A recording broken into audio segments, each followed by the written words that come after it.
Bonjour tout le monde, je fais cette vidéo pour vous expliquer les raisons pour lesquelles j'ai pris un short sur EURUSD alors que juste avant j'avais pris un long duquel je suis sorti assez rapidement. J'ai prévenu le plus rapidement possible que sur le canal que voilà le long n'allait pas fonctionner. J'avais un long au départ parce que je voyais que les indices avaient été cassés, ils viennent d'être retestés, vous voyez. Ici, il y a une hésitation.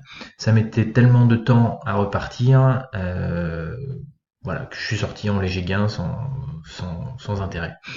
Par contre, je suis parti en short après. Pourquoi? On a cette trendline ici que j'ai tracée qui avait été cassée. On est en H1.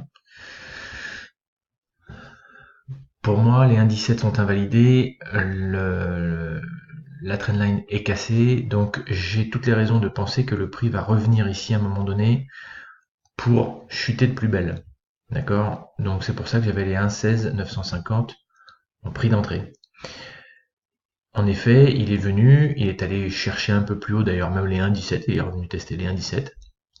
On aurait pu aller chercher les 1,17, mais voilà, par peur de louper le trade, j'ai préféré prendre un légèrement plus bas. Bon, c'était pas parce que ça nous a inquiété. On avait un stop assez serré, puisqu'on avait un stop à 1,1750, 0,50. Les 1,17, 0,50, c'est pas compliqué, c'est après la bougie verte. D'accord? Ça veut dire que si le prix repart au-dessus de la bougie verte, pour moi, ça sent le setup invalidé. Pardon. Ensuite, j'avais une target à 1,16,500. Pourquoi j'avais une target à 1,16,500? Alors moi, personnellement, je suis sorti par là parce que j'ai vu que c'était assez hésitant. Il commençait à être un peu tard. Voilà, je préférais sortir, prendre mes gains ici. Mais c'était déjà, voilà, on avait déjà fait plus de la moitié du travail. Et c'est à la fin de journée qu'on a réussi à taper les 1,16,500. Alors pourquoi les 1,16,500 allaient être tapés? Pour une raison assez simple, c'est que cette bougie verte ici avait cassé complètement les derniers plus hauts. Du coup, le prix, dans 90% du temps, des cas, vient rechercher les plus hauts qu'il a cassés, ou les plus bas qu'il a cassés quand on est, dans l'autre sens. Il est même allé vraiment plus bas, on peut le voir d'ailleurs en M15, j'ai voulu prendre le trade mais j'ai mis du temps à lancer la plateforme. Vous voyez sur cette bougie ici là, qu'on voit un peu plus grand là, il a rebondi légèrement et il y avait quelques pips à prendre. Il y avait, c'était vraiment hier soir, je l'ai vu malheureusement trop tard, il y avait 10 pips à prendre. 9 pips. Bon, pour entamer le week-end, c'était pas mal. Et finir la semaine, c'était bon. C'est pas grave. Mais vous voyez que ce rebond-là, par rapport au prix qui est monté, ce rebond-là est intéressant.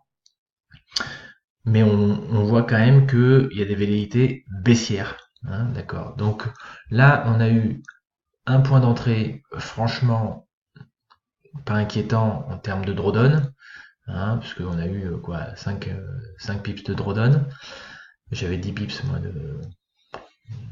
Voilà, donc c'était de stop loss, ça c'était vraiment peu. Et derrière, on chutait.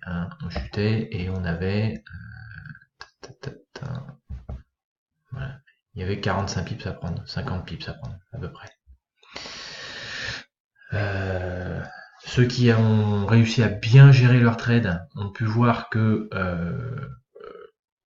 ont pu vraiment redescendre encore plus bas, d'accord. Ça se trouve, il y en a qui en sont encore dedans. C'est pas parce qu'il y a un TP qu'il faut se sortir au TP. Si le prix continue à baisser, ben, il faut pas hésiter à rester.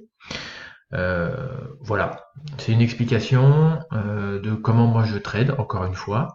Donc vous aurez dans la description, comme d'habitude, les liens vers le canal, le lien vers le broker avec lequel je travaille, et mon hashtag pour si vous souhaitez que je vous accompagne dans votre trading au quotidien. Donc il restait 8 places, il en reste 7. Voilà, il y a encore du temps.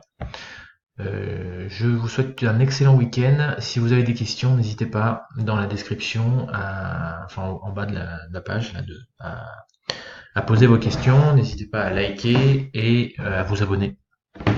Voilà, à très bientôt. Au revoir.